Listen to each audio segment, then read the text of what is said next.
Have you ever wondered how some iconic films would have turned out if other actors played the roles that the current stars of the films were given? If this had happened, there would have been no Kate Winslet on the Titanic, and GOT's Daenerys Targaryen would have been the star of 50 Shades of Grey. In this video, you'll find out some iconic roles which were almost played by other actors. Rose Dawson in Titanic. It is difficult to imagine anyone else playing the role of Rose Dawson now, but there was a time when Claire Danes was supposed to take on the role. When the creators of Titanic started looking for the actor and actress that would embody the roles of Rose and Jack in the film, Claire Danes and Leonardo DiCaprio were their first picks. At the time, they seemed like the perfect duo for the job, so the actors were approached and offered the roles, but Claire Danes turned it down. The actress had just filmed the romantic epic film Romeo and Juliet with Leo in Mexico. Coincidentally, Titanic was also supposed to begin filming in Mexico at the time. While the actress thought the Titanic storyline was beautiful, she claimed that she just didn't have it in her to take the role of Rose. In her words, "I just made this romantic epic Romeo and Juliet with Leo in Mexico City, which is where they were going to shoot Titanic, and I just didn't have it in me." Because the actress didn't feel ready to take on the role of Rose Dawson at the time, she rejected it. However, Leo, who was supposed to be her love interest in the movie, went on to take the role he was offered, and he was glad that he did. Titanic turned out to be an amazing movie, and most of the stars in the film became even more famous as a result of this. This has left people wondering if Claire Danes ever regretted her decision to turn down the role. In a later interview with Dax Shepard, Claire Danes said that she had zero regrets for not taking the role. She still feels like she made the right decision for her career at the time. One can only imagine how the film would have turned out if Claire Danes portrayed Rose in Titanic. I guess we'll never know. Noah Calhoun in The Notebook. Did you know that the handsome George Clooney was supposed to portray Paul Newman's younger self in The Notebook? The roles that were later given to Ryan Gosling and James Garner were initially supposed to be played by Clooney and Newman, respectively. While Clooney was promoting his then-upcoming movie, The Midnight Sky, the actor made some revelations that had never been heard before. He said that he and Newman almost joined the cast of the famous romantic film, The Notebook. The plan was for him to play Newman as a young man, and they began to make preparations for this, but along the line, George Clooney got cold feet. Yep, you heard right. After binge-watching Newman's movies, Clooney began to feel like he was not the best fit for the role. In Clooney's words, "He's one of the most handsome guys you've ever seen. We met up again, and I said, 'I can't play you. I don't look anything like you. This is insane. We just wanted to do it because we wanted to work together, but it ended up not being the right thing for us to do.'" The duo ended up terminating their agreement because of Clooney's fears. There is no denying that both of these actors are amazing actors who have built a track record of success in the movie industry. If they ended up taking on the roles in The Notebook, it may have actually worked. They may not have a striking resemblance, but they certainly would have been a great addition to The Notebook. Ryan Gosling certainly did an amazing job in The Notebook, but one can only imagine how the film would have turned out if Clooney took the role instead. Elle Woods in Legally Blonde. When actresses were being chosen to portray the role of sorority girl turned lawyer in Legally Blonde, Christina Applegate was one of the first choices for the role.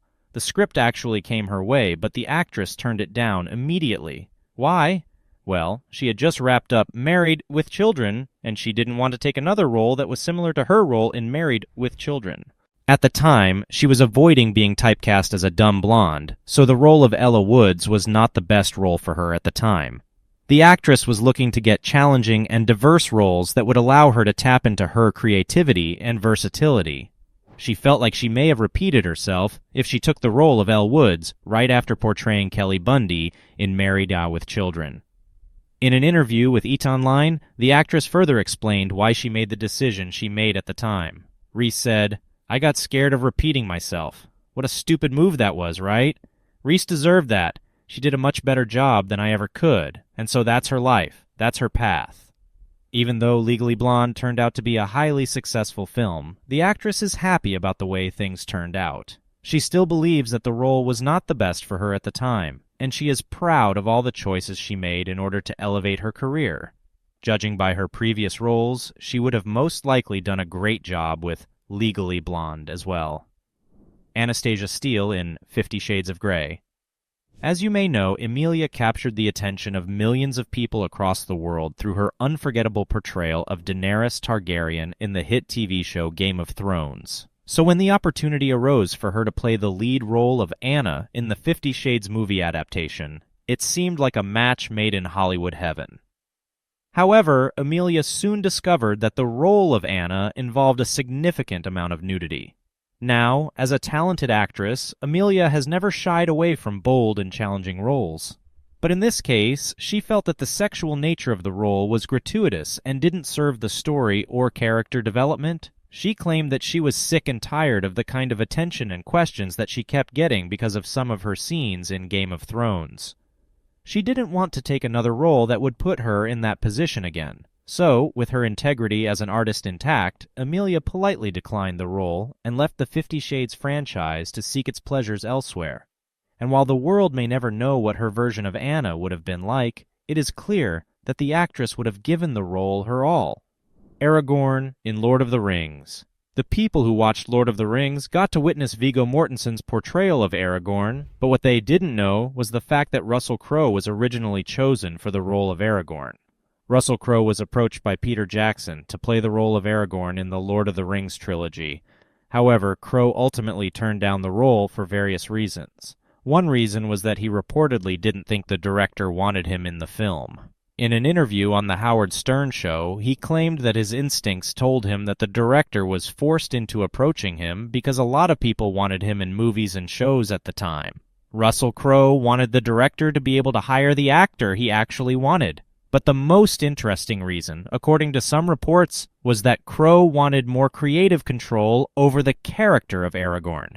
He reportedly wanted to be able to rewrite and improvise lines, and have more input into the character's development. However, Jackson was not willing to grant Crowe that level of creative control, so the actor decided to pass on the role. In the end, the role of Aragorn went to Viggo Mortensen, who delivered a stunning performance that is now considered iconic in the world of cinema. But it's interesting to think about what could have been if Crowe had taken on the role and brought his own unique perspective to the character. If you're still wondering what these iconic roles would have been like if they were played by the originally selected actors, you should check out the actress that almost played the role of the iconic Wonder Woman.